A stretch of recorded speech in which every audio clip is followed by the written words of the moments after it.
among the nation of, top five. I'm not going to argue where, but you know how that goes. But it's just amazing to see all us older guys, still in it, still giving back, some of them, still banging real hard. And it's a great community. And we're all fortunate to really be part of it and still in it, doing things that we love to do. Absolutely. And I think, someone like yourself who's never really stepped off the mat is still pretty polished. And as Sebastian has mentioned a couple times, you still Yeah. give him some fits well into your 50s. So we're excited to have you on, and we're excited to talk about the club and Sebastian and all that stuff that Well, went down the past couple of years.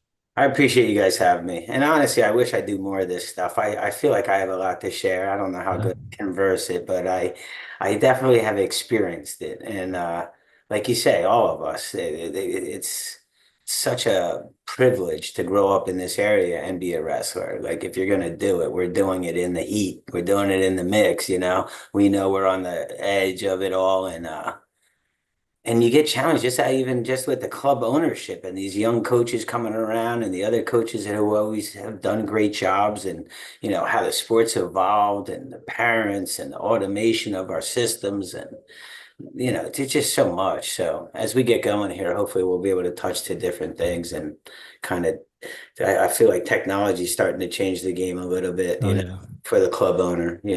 Absolutely. And traveling around as Jimmy and I have done the past couple of years and living in different states, you take it for granted coming from New Jersey how the club system works and operates and how that is so phenomenal, and it's unlike any other place because I'm down here in South Carolina now, and the wrestling clubs, they shut down during the wrestling season. It's amazing how it is, all of it, all that stuff. And just like even great guys, I have nothing bad to say about them, but you have like clubs that have national recognition because they're the like only club in their state. Hmm. You know what I mean? And like every good wrestler is driving hours to get there because there's not, man, you could go 5 minutes from me and be in a great another gym. You could go another 10 minutes the other way, be in a great another gym with all American type guys teaching these kids how to do what you need to do. So I feel like one, it keeps us on the edge, but yeah, these other states, they don't realize how good they have it. You know what Yeah. I mean? Yeah, it's we're fortunate. We have a lot of pride in representing the state of New Jersey, even though we haven't lived there in quite a few years. We wear that on our chest, and we're with pride that we're from Jersey, especially being from Region 6, old Absolutely. school Region 6. Right? I know you can't even say that anymore. And even as a fan, you remember like in the old days, Friday night, you'd go to like two regions, three regions right around here and catch all your guys. Now your guys are as south as freaking Paulsboro and as north is like Bergen. And you're like, man, like you can't even as a club guy even be able to do what you used to be able to do. Now you're Yeah. streaming one match as you're driving to the other, and yeah, so that's unfortunate how they did it. I get it though. I'm not gonna sit here and say it doesn't make sense, I guess, based on the numbers. If you're looking at numbers, you know, it's kind of hard to argue with. It's like an extra 100 and something guys get to go to states that didn't go. I mean, it's not even comparable, really. But it ain't the same dog it used to be, No, you know?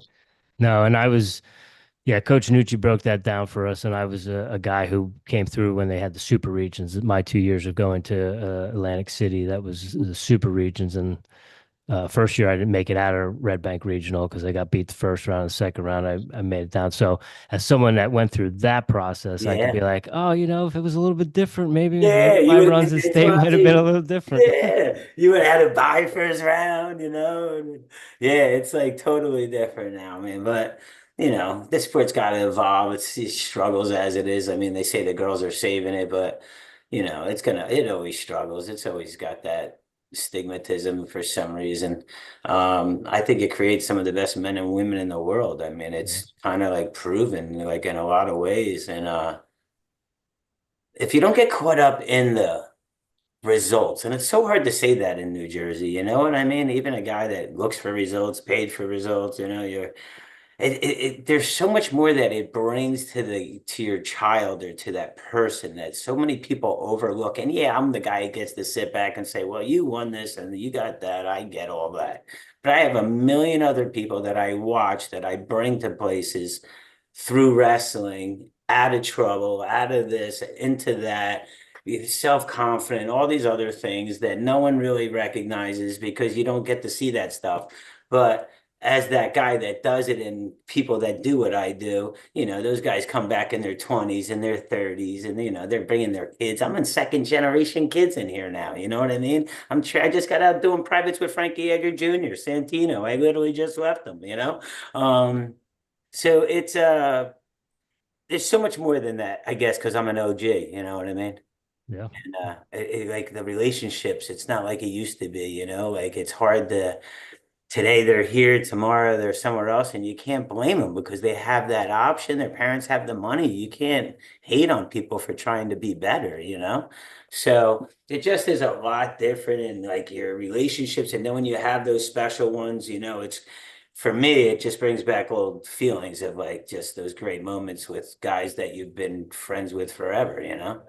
And yeah, I mean, I guess at the end of the day, it's different, but it's the same. Yeah, no doubt. All right, y'all. We are back. We got into it a little bit, but we are back. We are going belly to belly tonight. You heard him himself. He's a short conference OG, has made a huge impact in the wrestling community in Ocean and Monmouth County, Region 6, short conference, and around the state of New Jersey.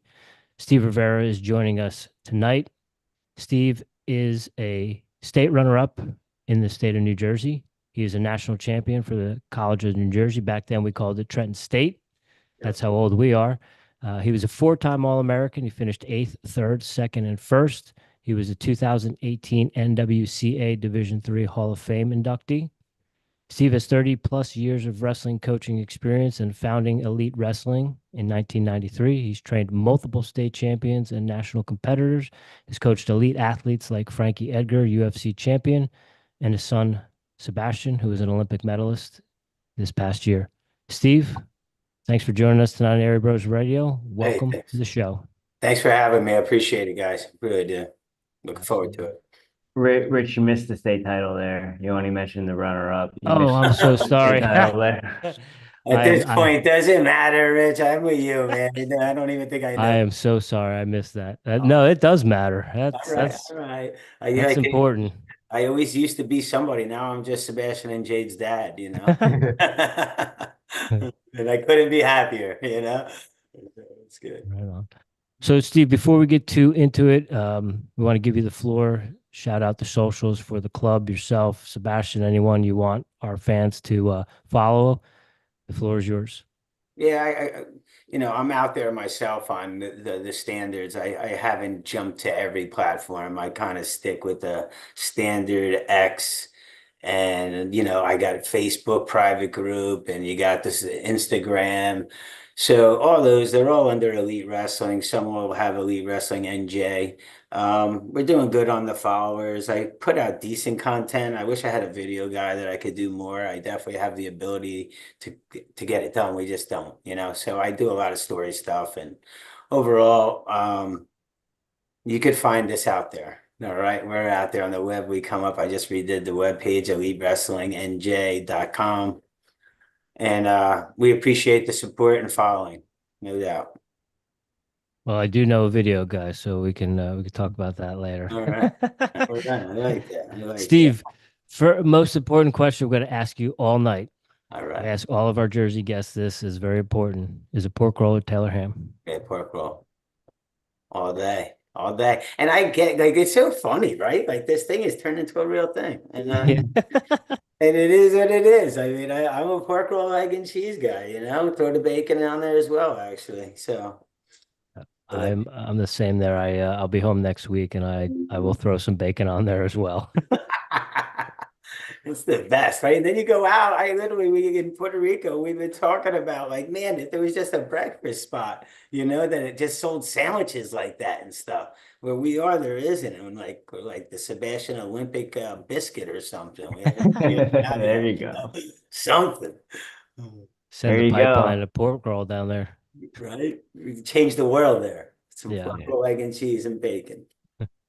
They gotta open a stand up. But one thing we like to do here is we like to give through lines, let our audience know how we know our guests, how we know them. And so you mentioned going a couple different regions, being in New Jersey, going to a couple. Well, I remember going to a couple different districts growing up, and we're District 23, but mom was a principal at Southern, so we would go down to District 24. Man, I always remember and there was this little guy, and he had one of those big tackle boxes, and he was sitting on them, and he was coaching all different kids. They'd come over. He wasn't in the corner, but I was always like, man, there's a little guy who coaches. He's an adult, and he coaches. So like, oh man, I'd like to go train with him. I need a little guy. And there were some times I was a sure thing kid, but there were some times I went to elite, and I always thought it was super cool that you had the kids running on the dirt bike trails in your backyard, and us being Yeah. runners. I thought it was like the coolest thing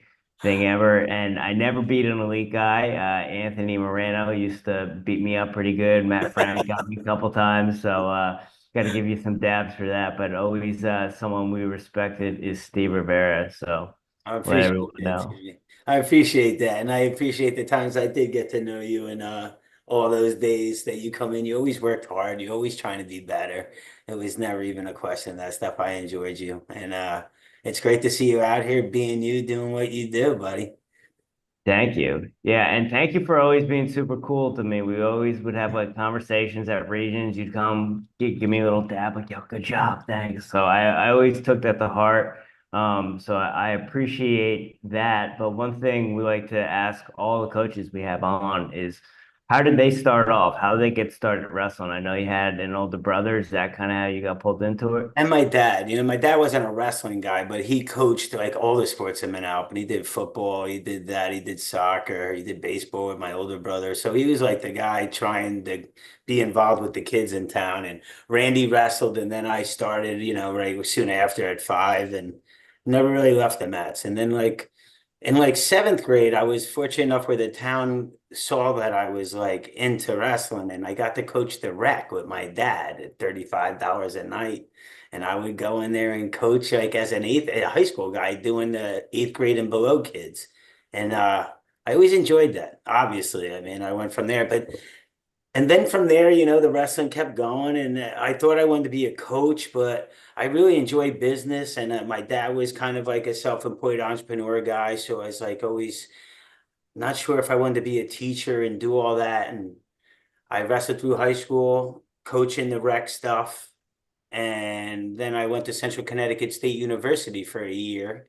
And I enjoyed it. I met some really great young men there, and like Mark Frashone and Sean Tripoli and so many others actually. And Ken DeStefanis as the head coach there. Great experience.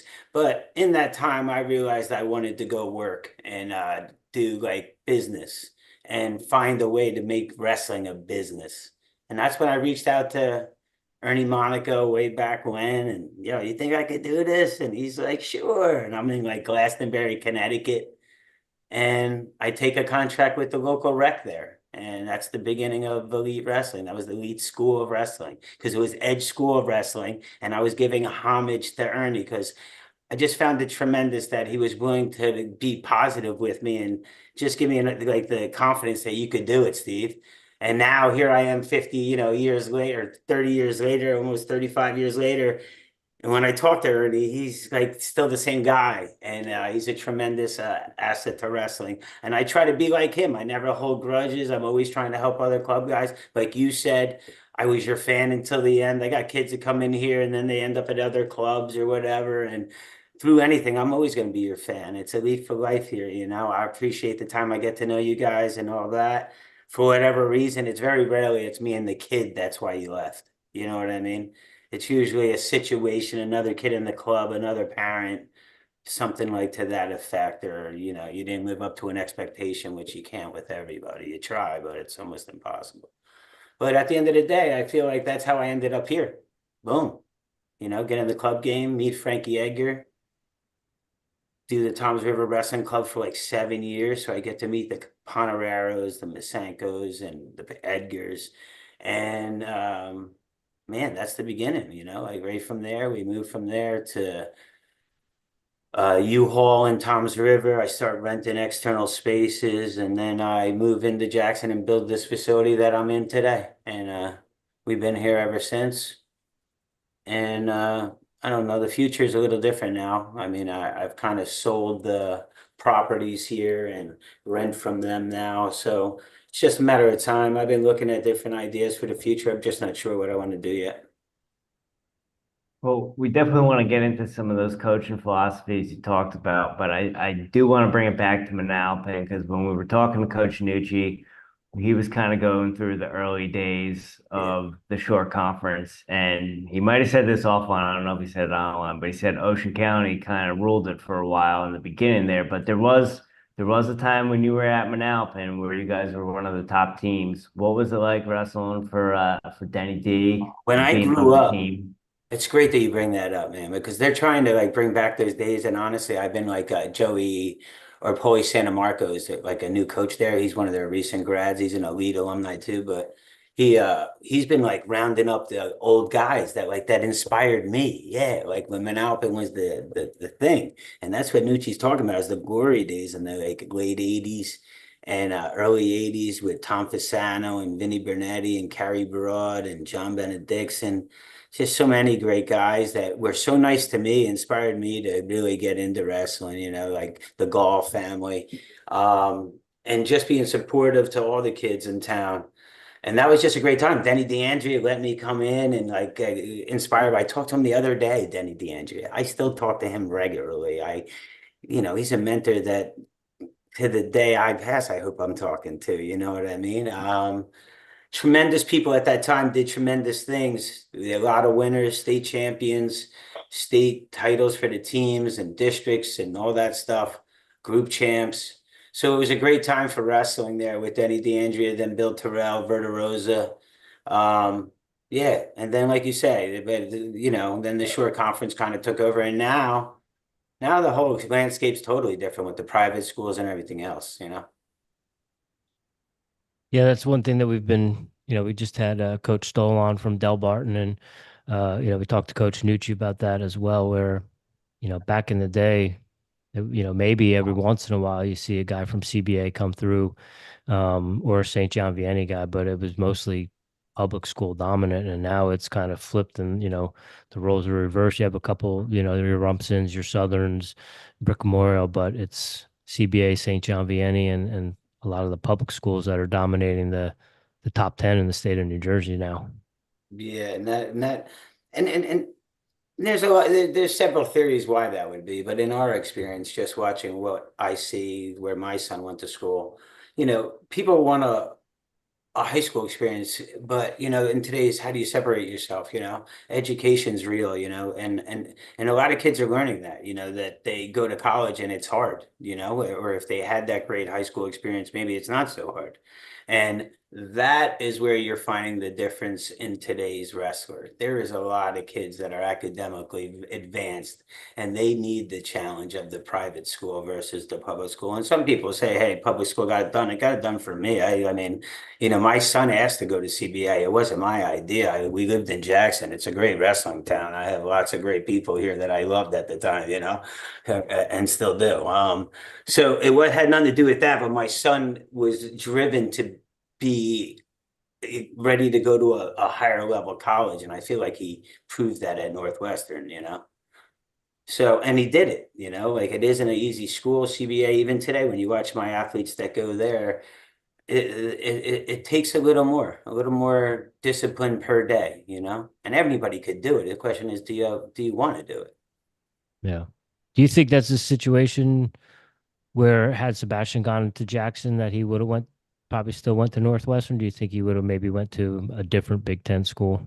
No, I think that like the way he, yeah, that's a great question. I can't answer it because I know he's smart in school, so I know his GPA and everything would have been. He would have had more AP classes than he did at CBA because CBA you have to have like a 93 average to get in the class.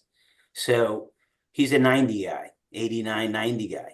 So I feel like if he went to public school, he probably would have had a better resume, but with the CBA and the wrestling together, that was more of the full student athlete for that environment, you know? I Hmm. think he might have had, we went to Cal Poly.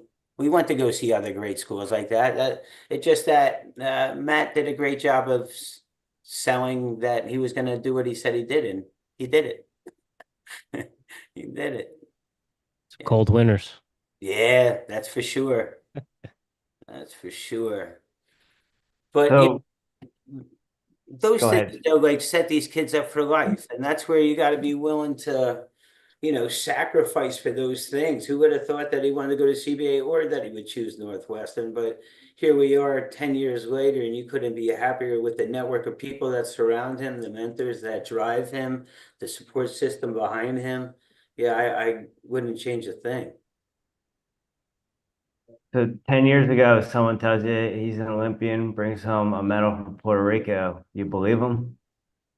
We never even talked about that stuff, Jim. Like we're coming from Region 6. You're dreaming of state titles, baby. You know what I mean? And then from there, if you got one of those, you're looking for a national title. Like we're from New Jersey. How many Olympians you know? Frankie Molinaro. That's all we all Yeah. know. So it's not like it's like something in our vocabulary every day. And that's what made it so um fresh, no opinion, no expectations, like, wow, this is amazing. Can you do it, buddy? We're coming. So yeah, I it wasn't something that we dreamed of, but once college ended and he said, hey, I'm gonna do this, then that's obviously the ultimate goal, you know what I mean? A world medal and then a Olympic medal. And thank God they were in the same cycle. So it was just awesome for him. So I'm pretty sure you were in Frankie's corner in Abu Dhabi, and you're Sebastian's dad. Can you compare the two, winning a UFC title and winning an Olympic medal? Yeah, like they're very similar, and that's what I mean. Obviously, your blood is your blood, but like me and Frankie, we're really tight guys, and that experience, we had a lot of heartache. That kid, Frankie Edgar, you get second in the state, then a fifth, and then you go to college, and you get a round further every year, and then senior year you get to blood round, you lose in sudden victory. I mean, poor fella, his resiliency is just incredible. And as he came back, when he got in the fight game and you watch the climb, and then we'd fall, and then we climb, and then we fall, then we climb, climb, climb. And like his that experience, I could say I cried of when Frankie won in Abu Dhabi, when I held the belt, I cried for it was more fulfillment for him that I've watched this guy try for so long to be the best and come so close so many times. He finally got it. I was just so proud for him.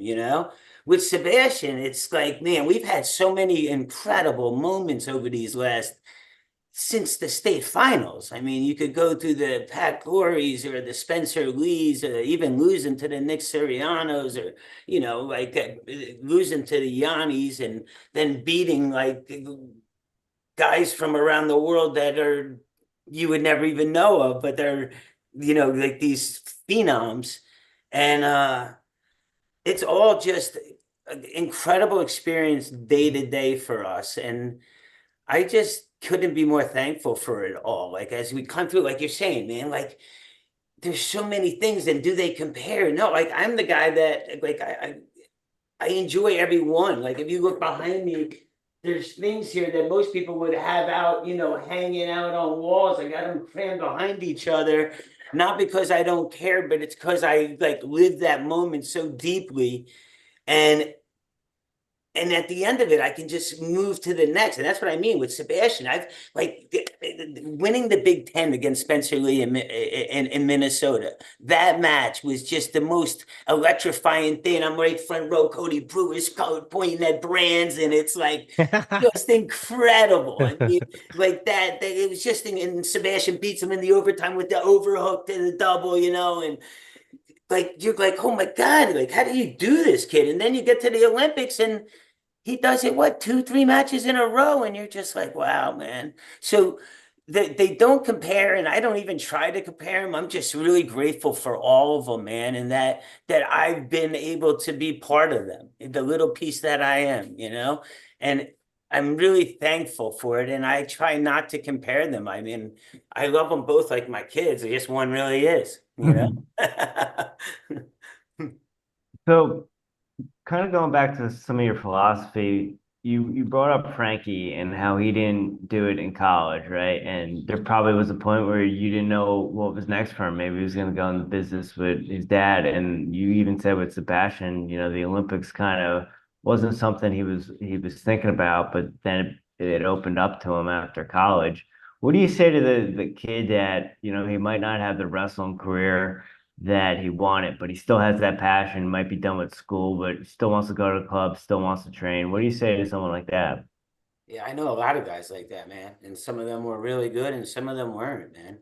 That's it's a lifestyle wrestling, and any of these guys that like if it fits into their lifestyle and they can find a place to let them do it, I mean, it's gonna keep you in shape and healthy and all those. The camaraderie of the guys is still there, and the ability to compete. Anybody that can, really compete at those ages that is capable. You're never too old. I'm meeting guys in Puerto Rico now. We have the opportunity to go over there and train over there, and you're meeting young men there that didn't wrestle until maybe they graduated high school. And now they're traveling the world in U20 this and U19 that and getting the experience. And and maybe they didn't place it at the Olympics, but they were there. Like Puerto Rico sent as many as the United States there. So these guys are, everything's possible. And I would tell anybody that has any inkling to try to wrestle or do any of that stuff to keep doing. Steve, when did it all come about for Sebastian to represent Puerto Rico? Did someone reach out to him, or was that something like within going to CBA was his Ah, idea? it was really this committee Olympico of Puerto Rico. They have a committee out there, and there's Fernando. He's a man that looks around for talent, and through networking, he finds guys. He showed up at Northwestern and had offered to Sebastian to come to wrestle off in the national tournament. And at the time, Sebastian was like, "Well, I don't really know if I want to do that."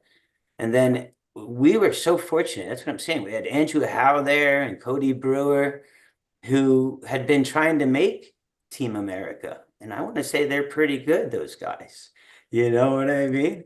And like they said, it's just Sebastian, it's an opportunity where you will be potentially able to retire before some of the guys in America even make the team, if they make the team. And that kind of advice is kind of like, man, Andrew Howe, if there's no Jordan Burroughs, that guy's our guy for a couple of cycles. You know what I mean? And if Andrew's your coach kind of giving you that kind of advice, you kind of really soak it in. And he was 100% right. So I can't thank him enough, you know? But that's how it happened, literally. They came there and now the Bachmans and that stuff. That's just through friendships now and people seeing what we're doing and introducing people to other people. You know what I mean? Yeah. And from our perspective as Jersey guys and fans and knowing of Sebastian since he was a little guy, we're all supportive and stoked. And just like with the region thing, the more Region 6 guys or the more short conference guys we get down to Atlantic City, the better. So the more guys, Americans that we can get on teams and that can represent, and we think it's great. But obviously that's not the case for some people. There's definitely some haters out there. How was You really like guys, wrestling is so petty to start with. You know what I mean? So like if you're really gonna get caught up in that stuff, I feel like we always do the right thing. We try to make the right decisions for the community and the things we represent. I do believe we support everyone, like Jimmy was saying earlier. I'm a fan of people against me as much as the ones that are with me. And with Sebastian, with that, I mean, it's kind of silly. I mean, you got guys like that's what I mean. Like to even acknowledge the conversation is kind of silly, but you got guys that are representing a culture like in the States, you could have Frank Molinaro here and they'll, you get 50 kids, 100 kids, and half of them are like, it's just whoever. When Sebastian comes around, same thing, they take it for granted. We're so lucky here in New Jersey. When Sebastian's in Puerto Rico and he shows up and, these guys like Darian Cruz, you got to see the inspiration on these little kids and the things, like the things that are going on over there because these guys are winning is amazing. And I mean, I like all the way down to the the celebrity Puerto Rican and celebrities investing in the kids and in the nonprofit that are flying these guys around the world. They're at schools at like Lake Highland Prep has the Soto brothers. They're Puerto Rican, born and bred there. So you're seeing that I see their argument. You're not good enough to make America. That could be true, but can you say that Zayn was in the weight class? He's amazing. You know, did my kid get lucky 3 times? Maybe once, maybe twice, but three, come on, this is wrestling, you know? So, and at the Worlds too, we got lucky there too, man. This kid, he should be in Atlantic City. So I just, like you're saying, man, it's where you stand, who's around you, who's giving you advice, how you feel about that stuff. I couldn't be happier. I don't think Sebastian has any arguments with it. He enjoys it. It's great for the culture of his cousins and people that we do know down there. My mom was born there. So yeah, I could see people's argument, you're not this, but like, don't you feel bad? Look how many good guys we have in America. This is as a wrestling fan. We have 6, 7 national champions in a line to get in one spot. Does it make it tougher because they're in line? No. It makes 6 guys sitting on the bench. Yeah. Right? So it's unfortunate. And where America kind of also messes up is that they don't pick one guy. So as Yanni's killing it and has all the points, and then you throw Nick Lee in there and he has no points, it really hurts America. Just like with Zayn. And then you don't have the seed, and then you could say we got lucky, but no, we went to a lot of tournaments. He won a lot of tournaments. He placed in a lot of tournaments. So if he keeps winning and being lucky like that, yeah, he got a good seed, and then he had to beat some really good guys and got lucky to get his bronze medal. So as much as people can talk, it's in the performance that you really got to evaluate. You know what I mean? Yeah, for sure. And I think with there, it's unfortunate because you watch a lot of good guys just not get what they want or train for because it is that hard. Yeah.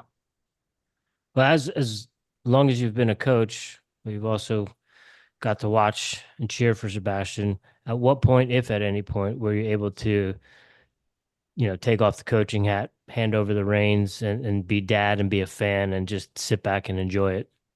I would say once he got to Northwestern, it started. And then when like if there was issues, he's immature, he's immaturing, he's in that age where he's testing limits with the coaching practice, just normal athlete stuff. And then for those moments, I might step in and be like, "Hey, what are we doing here?" And be a little bit more dad in the wrestling idea. I'm still trying to create a man, like a noble man. I don't need him, messing with the coach because he's good. That doesn't make you like a noble person or anything like that I'm looking for in my son. So those kind of moments, I felt like I had to get involved for a little bit in college. Not much. My kid like caught on quick, but there was a moment he was nobody, and all of a sudden you're ranked top in the country. You're wrestling some of the best guys to the best matches in their year. It's a lot to absorb, I'm sure for him. And he did a good job. But like I'd say during the college, I backed off. Like I tried to. My wife is always in me a little bit. She's always giving me little body shots why I have to stay involved even to this day. But I think it's good, healthy the way she does it with me because she's right. I do need to stay in there a little bit. And if you left it up to me, I would totally sit back and just I'm just amazed by him at this point. My basket's so full at now. Like I would say college was the hardest time, guys. That's what I tell everyone. Like when you're reading flow every day, you're watching matches, the good guys, you're wrestling them in the Big Ten. There's nowhere to hide. that those years are really hard to be a wrestling parent, especially if your kid's good. Um, and then finding the balance, like you're not saying nothing. I'll write him like a text before he wrestles and just bring up things from the last match that maybe he needs to think about. And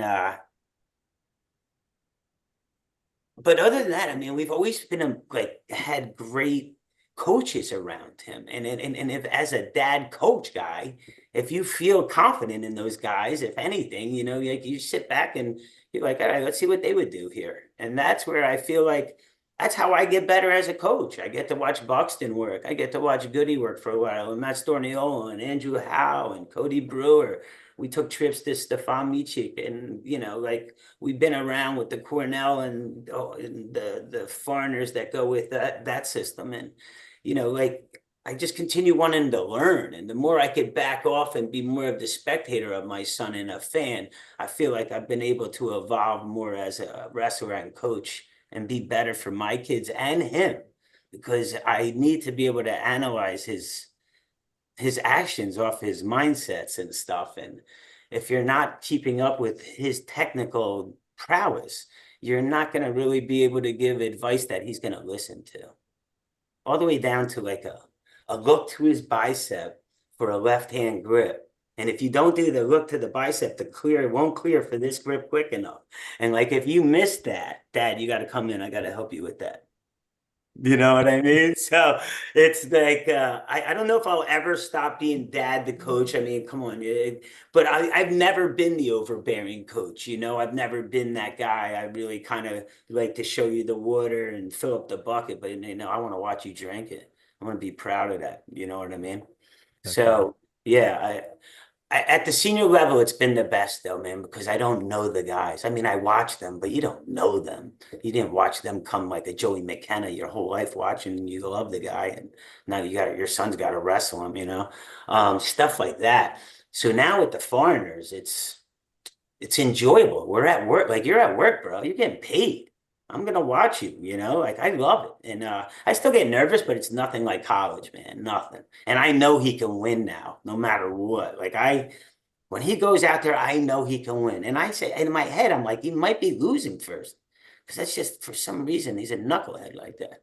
But like after that, though, like he's going to be in every match. He's going to be coming back if he has to, but he can compete, and that has been the most enjoyable part of the senior level stuff. Is like he's here, he's at work, and you're just watching him perform.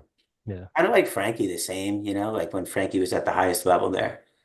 You just like watching, he did all the work. You just want to watch them perform and have that glory of I I did the work. I did the work and I was rewarded for it. How funny is that? Siri, no one's listening to us, guys. She just gave me the lowdown of Frankie Edgar off of that, That's That's a hilarious. topic for another podcast. I know. Yeah. That might be more suited for Frankie's podcast. But Steve, you mentioned some minute details, and I saw you start geeking out there a little bit. Is there ever a time when your wife and your daughter at the dinner table say, "Not now, it's not the time for technique"? Yeah, like we don't get much into it. My daughter is so like, if you ask her, she will tell you she's been tortured her whole life with wrestling, but she'll also tell you she has a bad high crotch. Like she's good at it. And so like it's the give and take. Same with my wife. I mean, she as much as they hate it, they love it, and they're a big part of it. Like that's the coolest thing in our family is that like my wife's a part of it, and so is Jade. And everybody plays their role in his process, and it's cool. Like he moved home for the 3 months before the Olympics, and it's like high school again. Mom's making sure he's eating, and Jade's him and Jade and all of them are like, I'm sorry here about this thing. All right, it's like definitely it's listening too much right now. Yeah, so like it's a family affair, this wrestling thing in our house, and I enjoyed it all, but at the same time, I feel like we have a balance, like we do things. We live at the Jersey Shore. It's real easy to have a good summer, enjoy your family time out on the pontoon boats and like stuff like that. So we get off the mats plenty. But it's definitely been a part of our life for a long time at this point. Steve, a couple times in the podcast, you mentioned how rich the wrestling culture is at the Jersey Shore, Region 6, and you mentioned how close there are clubs to you. And you also said they have been doing this for 35 plus years. What do you think the key to your success is in such a saturated state with wrestling clubs? Elite Wrestling is one of the Consistency. top clubs. I know it's a cliche thing. Consistency would be the word. If I had to sum it up, showing up every day for practice.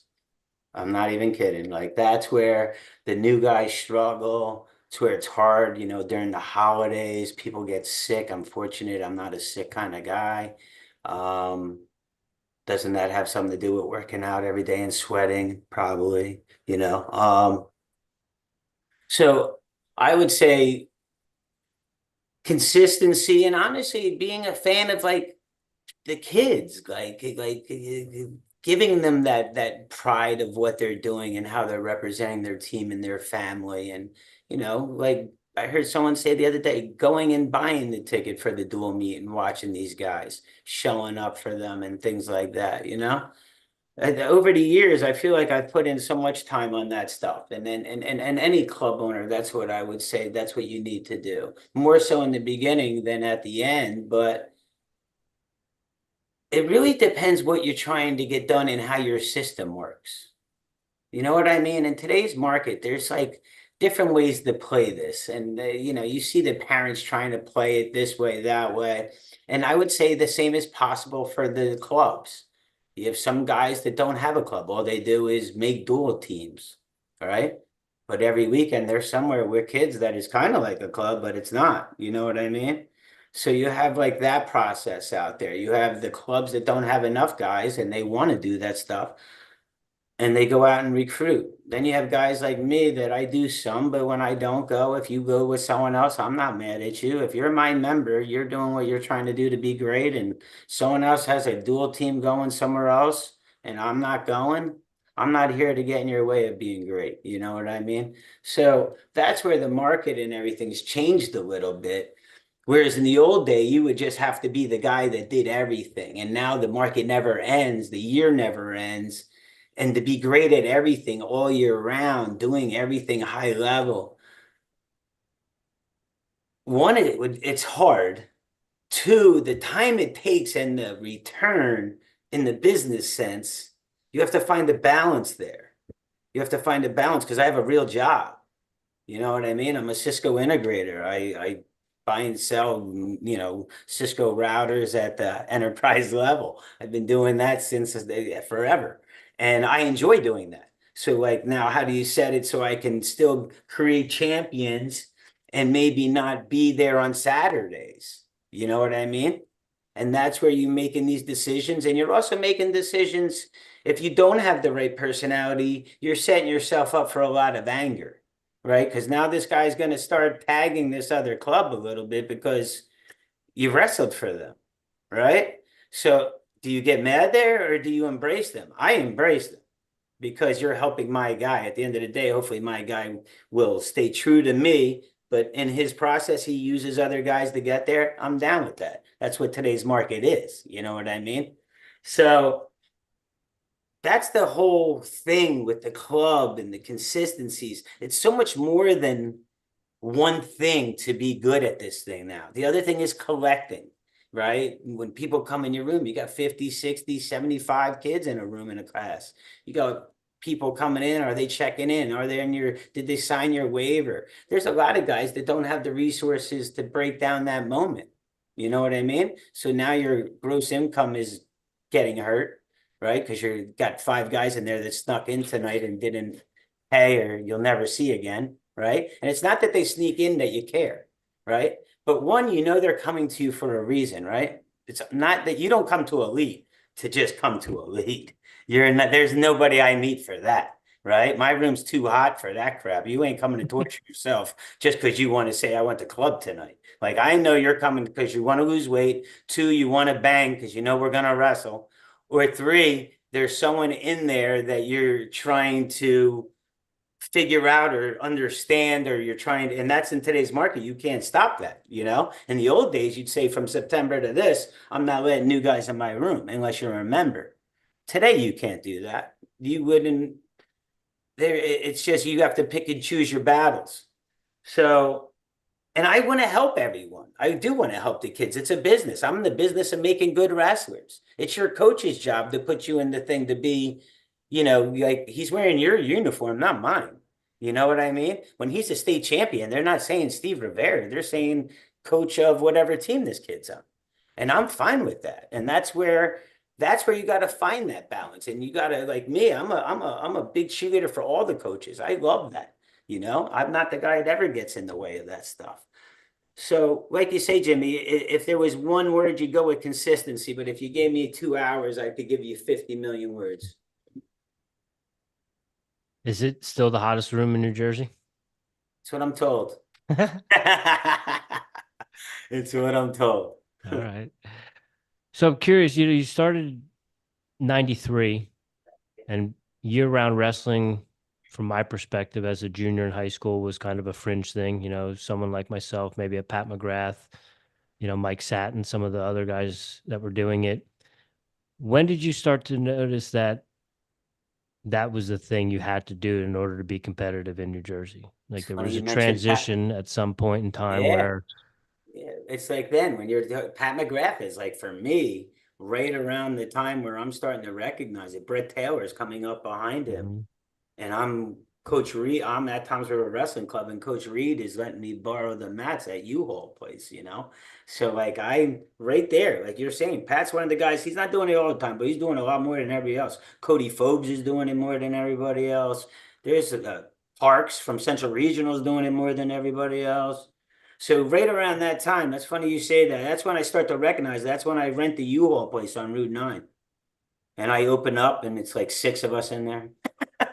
You think you're gonna be like the doors are gonna be knocking down, and you got six, and then it's seven, and then it starts building a little, and you just got to stay consistent, and then right around that time, and then you meet Brett Taylor and Brian Lebrano, are like Wow. two guys around that time that I'm working with, and Parks is coming in at the time too, to believe it or not, and yeah, right around there, you start to do it. I meet Frankie around that time. Frankie's around eighth grade, right there around that time, ninth grade.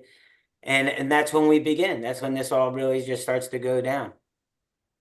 Man, Brian Lebrano, that's a name I haven't heard in probably 2 decades. Frankie's cousin, so I see him. Okay. Yeah, Okay. he's still a jacked up guy. Yeah. Yeah. You talked too about chasing greatness and maybe you aren't doing a Saturday thing, but someone else is and the kids can jump on it. And sometimes it's like, well, I'm going to Elite on Mondays and Wednesdays. I'm going here Tuesdays, Thursdays. I'm doing this on Saturday. It's a very fine line on a razor's edge, especially with the younger kids of chasing that greatness and maybe having an overbearing parent or dad, and then possibly burnout. How do you navigate those waters? It's getting, I didn't navigate it. I don't know if you navigate it. You try to, mm, Do you intervene? a little. What's awesome is I get along with the most of the clubs that I share with. Guys that go here, that other club kind of has theirs on different days, and that we get along and they share and we kind of converse. So we're able to not get played like the old days where parents would talk and then the club owners get after each other and that made a discourse. Now, like it makes a discourse because we're not on the same team. Today, with this, the way it is, a lot of us are forced to have to communicate often. And like honestly, I was just at Super 32, and like I'm literally taking rides to the tournament with Triumph, like freaking, like Theobald and Jay Mace, and like we're all guys, we're all friends, we're all here trying to make kids great. So the navigation is now like a little bit more obvious to the parent, but it's less detrimental to the kid now because now me and the other guys are on the same page. And in a weekend, you might have us both in your corner, or you might just have one, but we communicated, so you have that. You know what I mean? So like that discourse is always going to be there with the crazy wrestling parent. You really Are you here to tell someone how to raise their kid? I'm not. I'm not no, I would by far means not say that I was any good at it. If I didn't marry good, I might not have what I have today. So I'm saying that I am definitely not here to judge you how you want to raise your kid. And I just and I where I do get involved is with the kid. Like I will have that conversation. Like I know your parents are a little nuts here, man, and I'm gonna always support you. I'm gonna back you. So whatever you're saying, keep me informed because I'm gonna back you. As long as you're not doing things wrong or hurting anyone or yourself, I'm gonna back you. And you get those relationships, and I've been in some really tough ones where like parents have been called for DIFUS by neighbors and stuff, and those kids were like wrestlers of mine, and it is some people don't understand how some people raise their children, and I don't think that's fair either because these kids they love their parents. They don't take it as like you got up at 5 o'clock to run. Like some kids love that. And I know you say they don't, and they're like, oh, well, you to an extent. Well, who are we to find that extent or pick that or extent? I know plenty of kids in the morning that wake up and run and they never complain about it ever. And like I don't hear them say bad things about it. They're not like my dad's crazy or my mom's this. If anything, and mom's running next to them, or dad's running next to them, at least the real ones. I mean, the ones that are going to just like torture their kids, that's different. But the guy that's being true to it, like true to their kid and trying to do the right things, but, maybe being excessive. Solid. Well, mentioning the crazy wrestling parent, I'm sure we all have our stories, and I don't want you to name any names, but do you have parents where you're proud of them because you almost coached them as a parent, and when they came in, they were all over the place, and then the kids wrestling to college, and the guy's just sitting there and he's proud of his son. Do you have stories like that? You have so many, Jim, so many. And every year I have the MIP, most improved parent. Right, I do. And I have so many parents that they just don't know. And with the education, they make the adjustments. They by no means want to have any stressed relations with their kid over the sport. They just didn't know how to go about it, you know? And some of it is accepting that, they're working with your genetics. Right? Like I like somebody, and I'm gonna like Yeah, I'm not gonna that's a lie. gem right there. Yeah, and where does it come from? The legend, Denny DeAndrea. That's where I learned that one. And when he told me that, I'm like, damn, that is freaking, it's so true. You know what I mean? Like, you're looking for this Olympic dude. Do you look in the mirror yesterday? Did you look at your wife? Like they're working with what you gave them. So sometimes, like that, I don't know if I could ever say like Denny has personally, but you like kind of like, yo, man, he's doing pretty good. Look at their differences in this and the generation of. And even me, I tell Sebastian, as good as I might have been or could have been, I wasn't. And that's why version 2.0 is so awesome. I tell him, I said, you're everything I couldn't be. I didn't find a balance. I wanted to, party in college and have a good time and be a normal college student, but wrestle.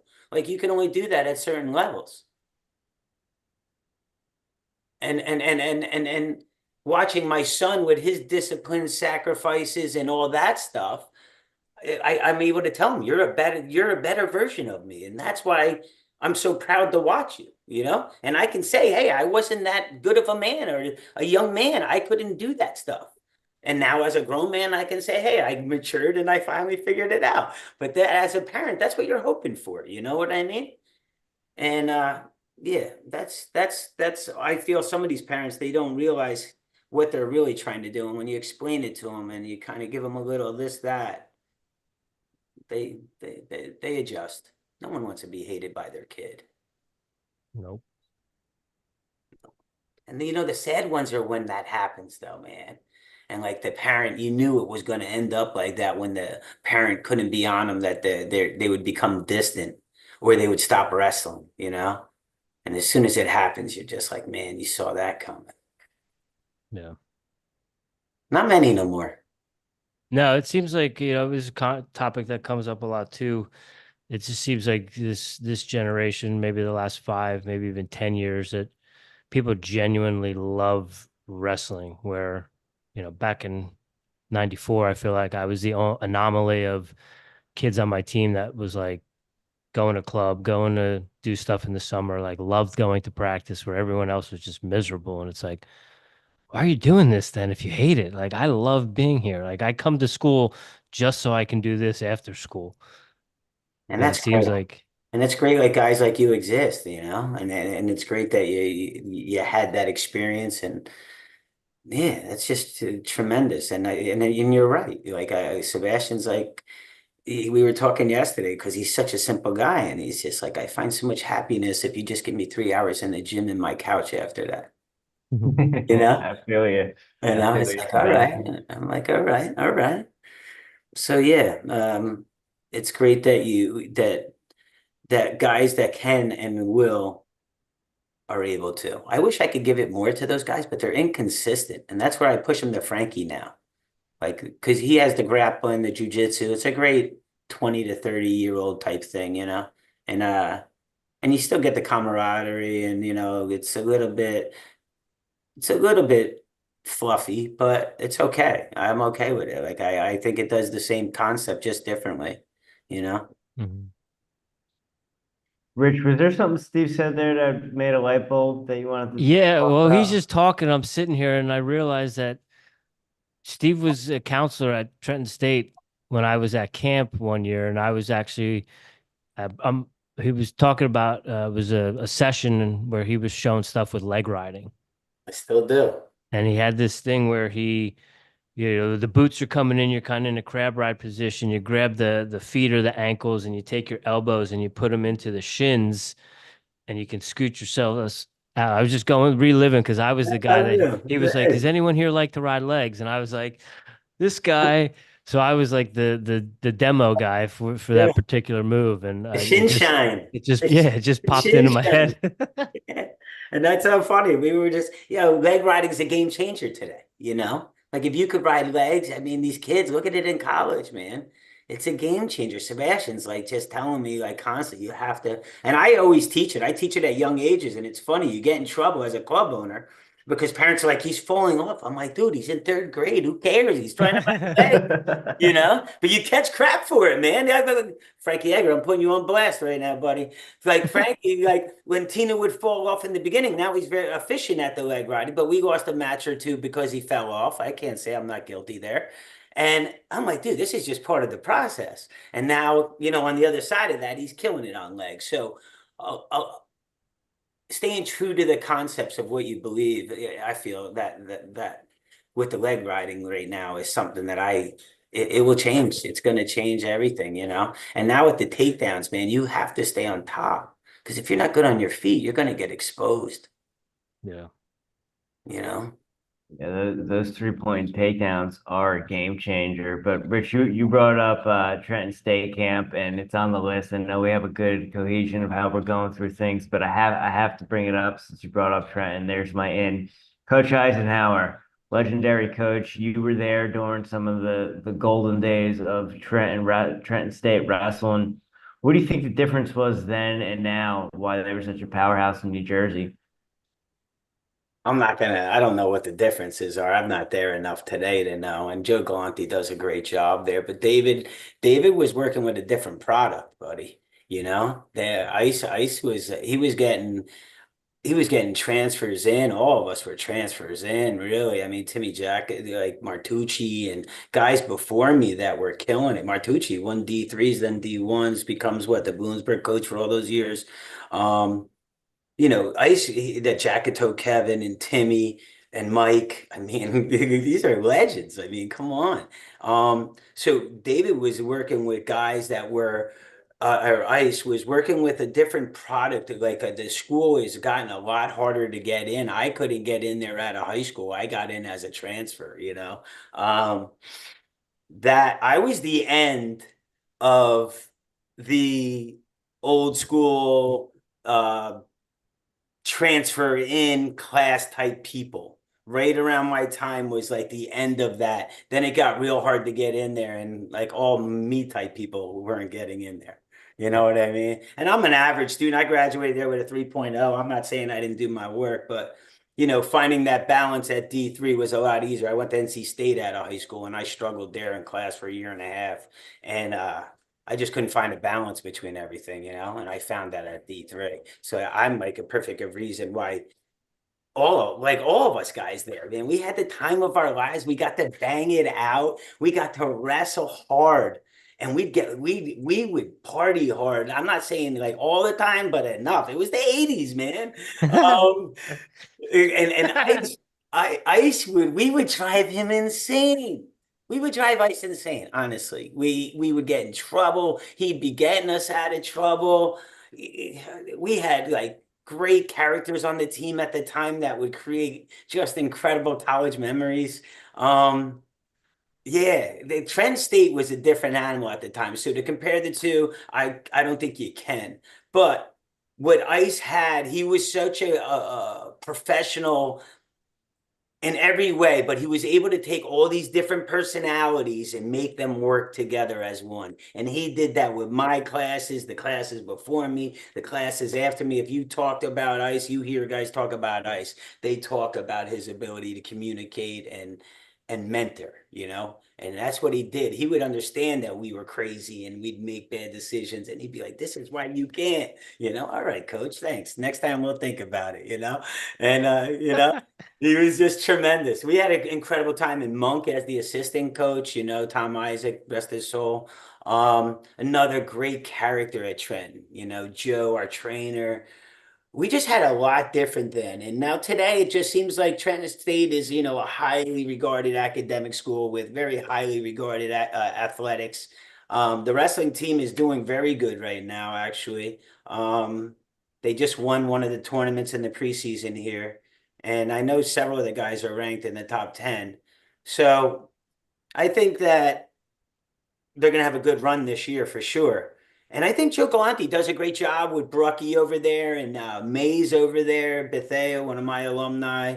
And I know they hired up some new guys this year, but just those three guys that I know, including Joe, their heart's in the right place. They definitely connect the kids. They go in there, they bang, they still all wrestle. What else could you ask for at D3, Like that's what you're hoping for. Yeah. Those camps were some of the best weeks of the summer. By far, man. By far. And it was like That a whole indoor tennis areas, just wall to wall mats. Those were the best. And the dorms were fun at night.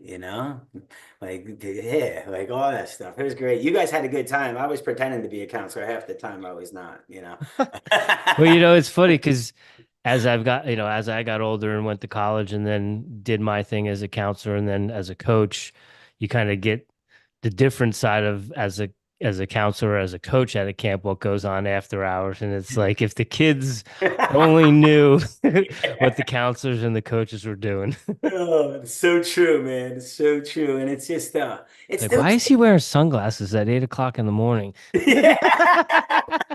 Indoors. Indoors, It's that right? dining hall. Knocking on their coffee to change their breath. It's such good times. Good. Yeah, that's what I mean. And Absolutely. wrestling's changed so much now. Like it's so much, it's a more serious. There's more lights on it. There's just so much more where you have to be better, and they are. I mean, it is what it is. And we're just fortunate that we had our time. Yeah. Final four, Rich. You got anything else for Steve? I mean, I could talk all night, but I want to be respectful of Steve's time. He's got a wife and daughter to go home to. So let's do the final four and get him out of here. All right. Steve, are you a coffee drinker? I am not. All right. Do you find that a lot of the wrestlers are?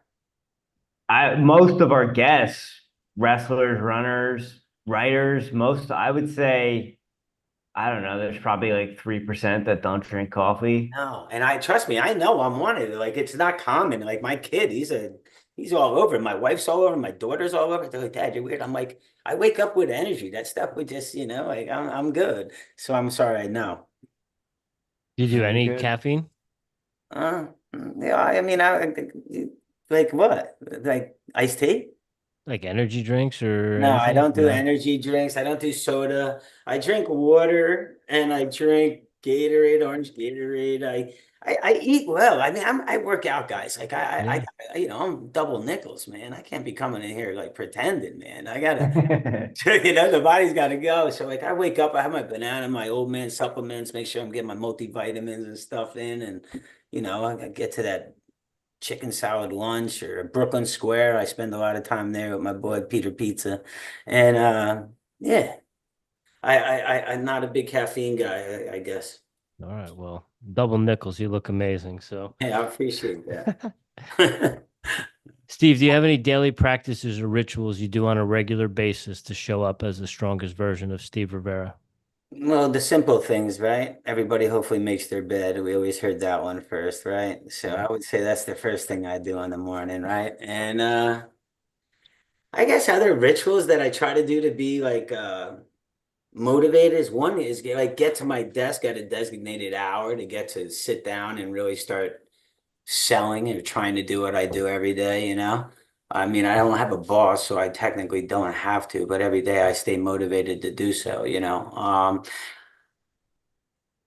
And then the wrestling. I feel like honestly, like I just went to Puerto Rico and I didn't wrestle for 2 days, and I could tell you, like I was itching tonight, like a meth addict or something. Not that I've ever done it. I'm just saying. I'm like, I felt it tonight, and I didn't plan on wrestling. The boys came in, and I'm like, yeah, I'm getting in. Let's do this, and we wrestled like we call it some goes. So I would say those things. Making my bed in the morning, being somewhat to a punctual time to be at my work, and then wrestling. Like go there with a purpose. There's too many guys that go to wrestling to go to wrestling. Every day I go there, I think about something that I want to make you better at, or I'm going to be better at. And that could be from not making your go be too long, or it could be more technical, like a head or hand placement. But that purpose, and I demand that from my staff, and they do a great job of doing it. You know? Like, so that those are the things, man. Like, we gotta have a purpose in life. You gotta have a plan every day. You gotta like want to do something. What do you want to accomplish? So I guess I just set groundwork like that all day, and consistency, man. I do the same shit every day, and I'm down with that. People say, don't you get bored? No. It's like I know what to expect. I know what I gotta do. I like doing it, and I'm okay with that. And have you been able to stay pretty much injury free with all the wrestling and stuff you do? Yeah, throughout my life, I've been really blessed with that, and I thank you, wrestling gods up there. Mhm. But I did a couple years ago through, I finally the right knee gave out. I lost an ACL and a meniscus, so they just like cleaned up the meniscus, and then they gave me a rebuild through my tendon in the front for my ACL. And it took me long because I'm old and I didn't force it. Like I didn't go to rehab and be like, all right, I got to be back. I just wrestled bad for a while, like I just didn't care. And I waited and I waited. And now, like I'd say at a year and like 6 months, I was like, or a year and 8 months, I felt like, all right, I'm almost there. And now I feel like I'm there and I'm at like under 2 years. But I was in no hurry, and I've been wrestling the whole time. I only stayed out the time they told me to. You got to put your ego on the side, man. Like at this stage of the game, like if I'm gonna fight every point, I'm gonna get hurt. Mhm. So like.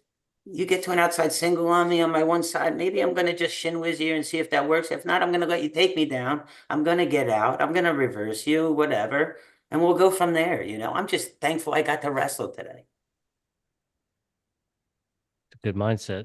Yeah, great mindset. You mentioned consistency a couple times in this podcast, and Rich and I, our motto is 80% of success is just showing up. So we get down with you on that. Love it. Love it. And it seems like it's working for you guys. So I'm gonna keep going with it too. Heck yeah.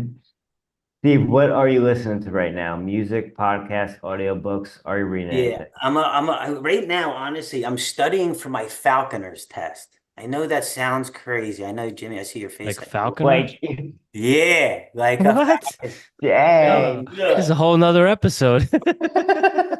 I am in the midst of studying. Guy used to skydive, now And he's now I'm falconer. studying. I got my manuals here, apprentice manuals and stuff. And I've been studying this test for the last couple of months. You have But a Falcon?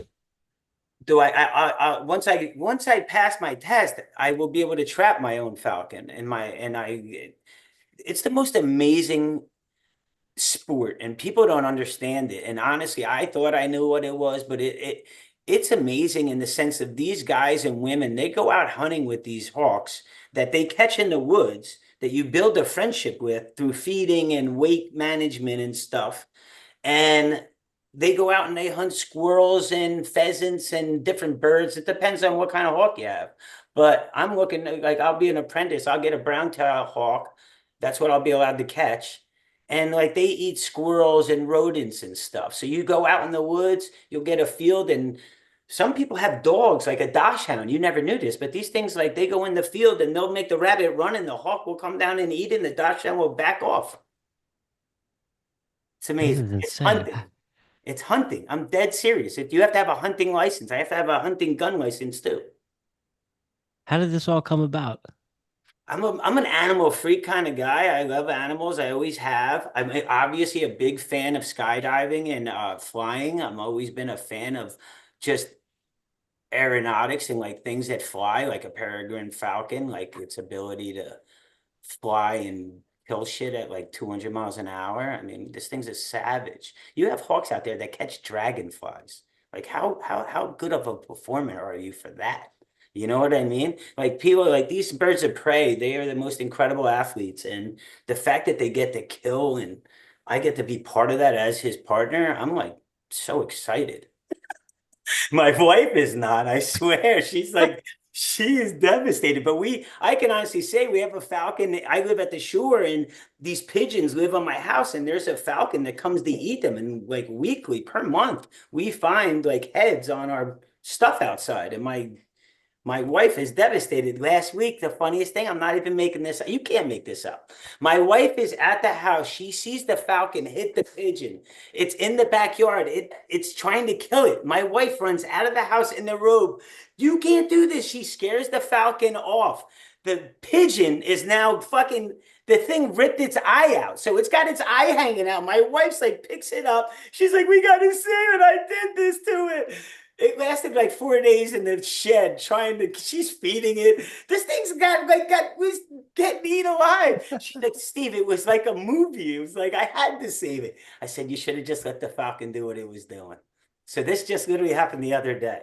So this is in our life. But yeah, this is what and I'll give you a book though. I did just listen to an Audible book that one of my petty wrestlers, I have like a contract over there with that team, and I'm fortunate enough to interact with some really intelligent, great young men. And Man's Search for Meaning by Yeah, Viktor Viktor E. Frankl. Frankl. Yeah. And we were talking about wrestling and finding peace in the suffering that Sebastian has tattooed on him. And Charlie Smith says, Steve, coach, you got to check out this book. And then I listened to that book, and man, if there's any suffering, that book is a great explanation of showing how miserable life can be, right? Yeah. And to have that outlook in life, I just find that so admirable and amazing. And I feel like that's what I try to sell to the kids because there's the only thing that's fun about wrestling is winning. The process is hard. The process is challenging if you're doing it right, right? If you're doing it right, you're not winning every day. You're not going home feeling good, you know? You have to be willing to accept that to be great at wrestling. You have to be willing to sacrifice for the suffering. And I found that in my way, but I feel like today you have to be more intelligent in your suffering. Today you have to be more methodical, planned out, and scheduled in your suffering because the recovery and all those pre things and post things matter today. In the old days, we just shook it off. Today, I watch my son. He needs that time with his knees. And like right now, he's wrestling with meniscus. I'm friends with Dr. Mia, and he's like, oh, his knee's ready again. It's his seventh time on his knees, you know? Yeah. Seventh? Holy cow. Yeah, because they just keep taking out you around great surgeons. We're just taking out pieces every time. But he's on bone now already, you know? But yeah, 7 times. So that stuff matters today. And look at him. He wrestled through that stuff at Olympics and things, you know? Like, so today it's more methodical, but you have to be willing to like suffer. There's no ifs, ands, or buts if you want to be great at wrestling. Yeah, no doubt. What do you listen to music wise, Steve? What gets you I'm a going? I'm a metal guy. I mean, I listen to a lot like back of Metallica type stuff and 90 metal. I'm even some hair band back in the time, I could give you some more in there, Motley Crue or um but then like today, like the country's out there everywhere, so you're listening to country. Um and honestly, like I get stuck. Like I'm not a big rap guy. I really don't like any of the rap. But the kids bring it in the room, so you end up listening to it. I couldn't tell you one of the names or any of it, but yeah. No, no, no, no, don't open that door. Get in your cage. In. Yeah, hold on. Oh, I want to. Easy, Kevin. Yeah, no, so the dog, I get this, the King Corso, he's beautiful, he's a great dog, but stop. He's got, he's got a little aggression, and I called the dog trainer today because I need a little help. Like it's not obvious when he's gonna do it. So it's like the scary kind. He's not like a guy where he came in, if Zeke just came in, he would have been fine. Stop. But he keeps like snapping at people in my life, like my daughter yesterday, and she hung out with him all day. So I'm not real sure. I'm a little nervous. So like I might have to get rid of him because yeah, I couldn't imagine if he bit someone. He's big. He's 10 months, 11 months. He's already 90 Oh, he's pounds. still a puppy, huh? Yeah, he's just a pup, man. Wow. I know. So You Rich, I know you got another question, but you said Zeke came in. Is that Zeke Flores? it is. Yeah, like Well, when you get off this call, you tell him Jimmy Ayers said hi. We wrestled at Middlesex together. absolutely. And I remember that time. I do Yeah. remember that. Zeke is still around here daily. He does my like beginner private guys, like the good people that you don't want to do a high crotch outside singles all freaking night with, right? So I let him do those, and then once he gets them to a level, then I'll take him over, and then I give him more and more every time. The parents love him. He's got a great personality for it. He's very patient. Stop. He's very patient, and that's what you need with that level there, like with the drop step stuff. So yeah, I'm very fortunate to have him. Blaine's here. All right. Blaine's here. Vinny Delafav's here. Um, Hayden Heimrach is here, and Mikey Simmons is here from Rutgers. So and Frankie's here at night. Dougie Lusker. We have like just a lot of guys. Dylan Waller comes in now. So we're just fortunate. I'm fortunate, man. And like my alumni, they'll just show up because like you say, Jimmy, you just like to work out. And they know they're allowed. Tomasello, a lot of my guys are cops, and the guys that are waiting right now to be cops, they're using this for boot camp. So like Nick Tomasello right now is in here, and Dylan Waller, and they're both like at the end of the month start their police academy. So like all that kind of stuff. I love it. They come in and man, they just have the passion. And that's all you hope is someone's bringing in the love of the game, like your brother, like you guys, that's what it's about, Yeah. Amen. Amen. right? So, Steve, last one we got for you. all right. Well, you Could guys, be anything. Food, you know. what about Yeah. you guys? Let's say if you're not in no hurry, where you guys reside? Where do you live now, Rich? I'm in Greenville, South Carolina. And have you ever heard of CX2 Academy in I have North not. Carolina? I have not. You should look them up on Instagram, CX2. They're Okay. very friendly with Scott Goodale, the guy that runs it. Okay. Weidman's down there, and but the guy that owns it, he's a Cisco network engineer. He's a real high level guy, but he started this club down there, and they're probably not that far. I just wonder. They're doing good things, I guess. They're changing the game around there. So Okay. All right. Yeah, I'll CX2 check it Academy, out. they're called. And where are you at, Jimmy? I'm in Lake Mary, Florida, about 30 minutes outside of Orlando. Oh, really? So you live down? How long you been down in Florida? A little bit over a year. And business, or you just with the social media, it just felt like better area? Uh, you know what? Went there after I went to University of Colorado, Denver. We were living in Colorado for 5 years, and then once school was over, Rich was in South Carolina, and rent was high, so we had a condo in Florida, and now I'm working down there, social media, travel, and stuff. Oh, that's great, man. That's cool. It's great that you guys are doing this stuff. And now, like in your experience and talking to the guys, and now I'm on the outside or inside with you, but what are you saying that what have you heard from some of the guys that you guys have talked to, even in coaching level, anybody, football, like I've seen you guys talk to a lot of different people. What do they feel they're changing in their coaching ways to deal with this new generation of kids? I feel like, and the minute you mention that, I think of someone like Zach Evanesh, right? Because we had a conversation with him, and he's someone who you can tell combats the new generations of kids every day. It's something that he's got to battle. And I think maybe not being as intense as maybe you guys were with our generation, Rich's generation, but still trying to toughen kids up, right? Give them tough love, but maybe not as brash as maybe when you were in your 30s, right? You said you're double nickel, so you got more wisdom behind you. And I feel like the older coaches. Like when I was a kid, I'm gonna go on a tangent right now, but when I was a kid, looking at colleges and stuff after Middlesex, I remember looking at guys who had credentials, right? Who were fresh out of college, who had credentials. I don't remember looking at colleges where guys had 30 years of coaching and had a dynasty. I was looking for a guy who maybe was an Olympian who was coaching somewhere where I could go get good workout partners. But the more we have conversations with coaches, the more the guys who've been coaching for 30 plus years have the wisdom, and they're the ones that are going to get a kid out of a tough spot. Yeah, it's great to have good workout partners. It's great to have good technique, but that wisdom and those life lessons, I think that's something money can't buy.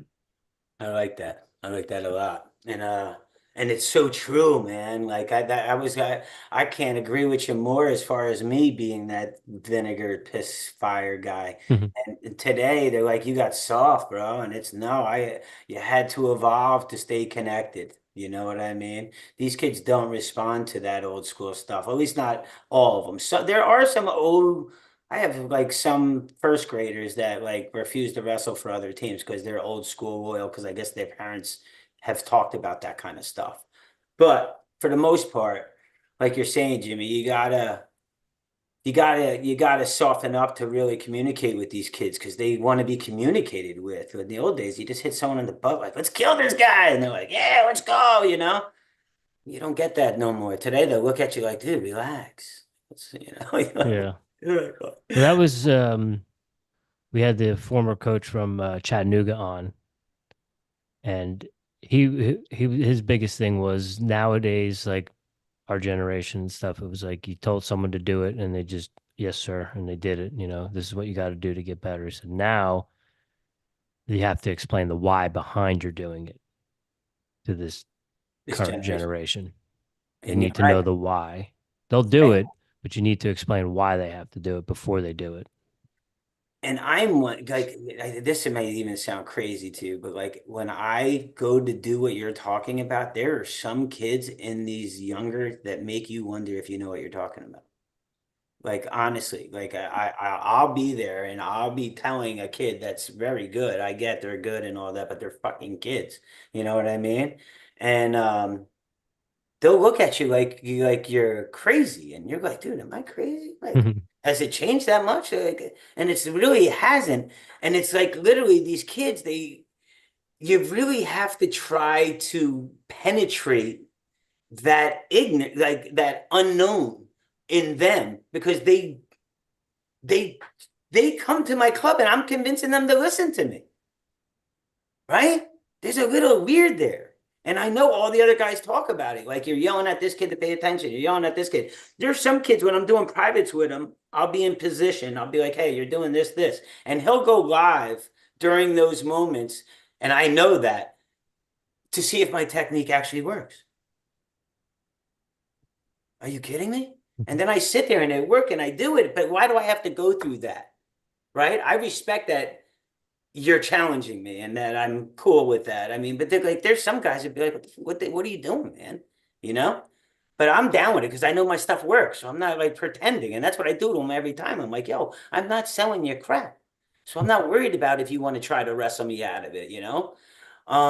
So yeah, this generation, I've definitely evolved with it. And like you're saying, you gotta be a little bit softer, less brash, but like at the end of the day, Nice guys are very rarely good at wrestling. Right. It's normally that dude that's nasty coming out with a hard claw. You don't learn that with soft talk. You don't learn that with this stuff to be quiet in the beginning of practice, which I see. I see that places, Rich. I see it. And they'd be like, his fingers on his nose. I go, what the hell does that mean? That means we have to stop talking. Are you kidding me? But anyway, like you're saying, man, it's good to hear that these other guys, because I know who you guys I've been listening and seeing. It's good to hear that they have the same things and that they've had to make those same adjustments because at times you feel like you're getting away from what you are, but at the end of the day, I just want to be what you need to be all you can be. You know what I mean? Sometimes that's not all me, I guess. You know what I mean? Because Yeah. sometimes you got to give them what isn't normally you, but you're doing it because they need it. I guess that's what makes the difference, right? Yeah, and that's part of the evolution of being a coach, is because I know for me, and Jimmy, we grew up in a house where there was a lot of yelling. So to go with a coach where there was a lot of yelling, that didn't really work with me. Like I lasted maybe a week at Hammer with Miles because he was so intense and so loud, and it was just like, I get this at home. I don't. All right. So I had a Yeah. really good club relationship with John DeMarco Amazing. because Amazing. he wasn't, at least with the club kids, he didn't really yell. Like he was very calm and just, Still is, right? yeah, Now, it come was, on. it's like Zen, like, young Yeah. grasshopper kind of stuff with him. It's just Yeah. like catch the coin, Yeah. And that sort of he stuff. knows wrestling. He's been in it since the beginning of time. He's one of the originals, even back way back with Warren. I mean, yeah, you're lucky to have that as one of yours. Ronnie Laycock's one of his disciples, my Yep. college roommate. And Ronnie's another laid back guy that made a big impact in my life at Trenton because of, yeah, I'm hype. A guy like him kind of calms you down, teaches you to kind of relax a little bit and Yeah. show like, and it worked out for me with the wrestling and making better decisions off the mat and everything else, you know? So It's the yin and the yang. yeah, you can appreciate those kind of guys for sure. So that last question we did have for you, Steve, do you have a guilty pleasure? Um, I wouldn't say there's anything too guilty out there. Like yeah, no, I'm really a lame guy as far as activities outside of wrestling at this point in my life for some reason. I don't know why. Honestly, I love so many sports and even like guilty pleasure. My wife, she's like, find a hobby. Well, I found one and now you don't like it. It's being a falcon, you know? So like that's where I'm at. That's how that's coming around. At 55, I'm an empty nester. I have time. I like animals. I like being in the woods and stuff if I'm not at the beach. So yeah, that's how this happened. So I'm going to tell you, my guilty pleasure right now is learning all this stuff. I'm loving it, man. I'm like really into it. And I've shared it enough with people that I have to either pass or fail. And that's not something I always do. I don't always share my goals at this stage of my life because I don't know if I really want to go through them all. I'm like a guy that always writing down goals, and my wife's like, when are you going to just relax? But this thing with the Falconer, I think there's twofold to it for me. And this is going to be my guilty pleasure. Is one, it's going to give me the ability to interact with this bird, which is going to allow me to interact with the kids. Because as a falconer, you're a conservative guy, and you're going to go out and show the schools, hey, this bird, if you see them, this is what they're doing. And I look forward to interacting with the kids with that.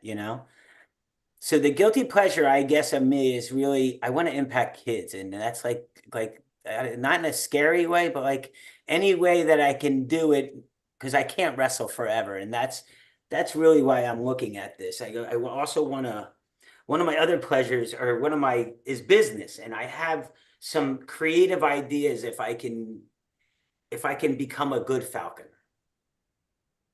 And I hope to talk to you guys in like 3 or 5 years about this. And I'm like sitting here with this fucking thing, and I'm like, let me tell you what I did at work yesterday. That's what I'm hoping, man.